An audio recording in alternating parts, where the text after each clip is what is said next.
The photo story I created tells about the time I learned how to make a ceramic plate in my high school art class.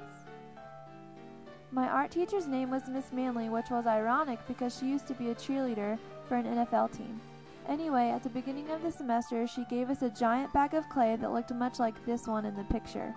This was supposed to be the clay we would use to make all our projects for the entire semester. I just thought, how is that clay going to last me the whole semester, and how am I going to make anything useful from that block of clay? We had a lot of projects in my class ranging from making plates to vases and even figurines. Once I got the clay out of the bag, I had a lot of fun working with it to make a lot of projects.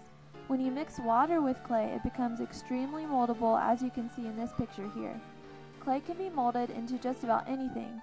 By far, my favorite project we did in class was making a decorative plate on the pottery wheel. Making my plate on the wheel was especially hard because I had to build the clay out sideways instead of upwards like you would for a vase. I learned how to keep the wheel going at a constant pace with the foot pedal while keeping my hands steady so the plate would be smooth. At this stage of making the plate, I messed up quite a bit, but this is the best stage to mess up in because all I had to do was add water to my clay, make it into a ball, and center it on the wheel again. Once I was happy with the plate I formed on the wheel, I had to set it on the drying rack and wait for it to dry. Depending on the thickness of the clay, the time period for drying varies. Since my plate was somewhat thick, it took 4 days for it to dry. After all of those days, the color of my plate had changed to a much lighter gray because of all the moisture that was leaving it. Based on the fact that my plate was now light gray, I knew that it was dry, so I went to go pick it up from the drying rack to take it back to my seat to glaze it.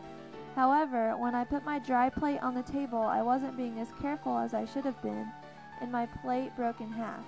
I was very upset because there is no easy way to make dry clay like new again. So, sadly enough, I didn't have enough time to make another plate from fresh clay. Because I didn't have enough time to make a new plate, I had to repair my broken plate with Miss Manley's help. To repair my plate, we used a special clay mixture that she called slip, which helped bond the pieces back together. After the slip dried, we had to sand the excess clay off so the plate would be smooth again and ready to fire in the kiln.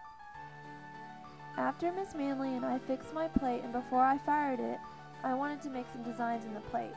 At this stage, I could make any indentions or designs on my plate that I wanted to. These designs would be permanent. I had made my designs on the dried plate, and so it was time for it to be fired. After I fired my plate in the kiln, it would be like glass. There was no turning back now. After my plate had been fired, it was time to figure out what to paint on it. Of course, being the big dog fan that I am, decided there would be nothing better than a Georgia decorative plate. Because it was a ceramic plate, I drew my designs on it in pencil and then painted over the pencil lines with glaze. Then I had to fire it again once I had all the red and black paint on it. Firing it the second time burned off the stray pencil marks, and it burned the red and black paint into the plate so it wouldn't smudge anymore. After firing my plate a second time, I glazed it with clear glaze so that it would look like a real plate. Then it had to be fired one last time. After everything was finished, I realized that I was extremely happy with my project, and I gave it to my sister and my brother-in-law to put up in their house.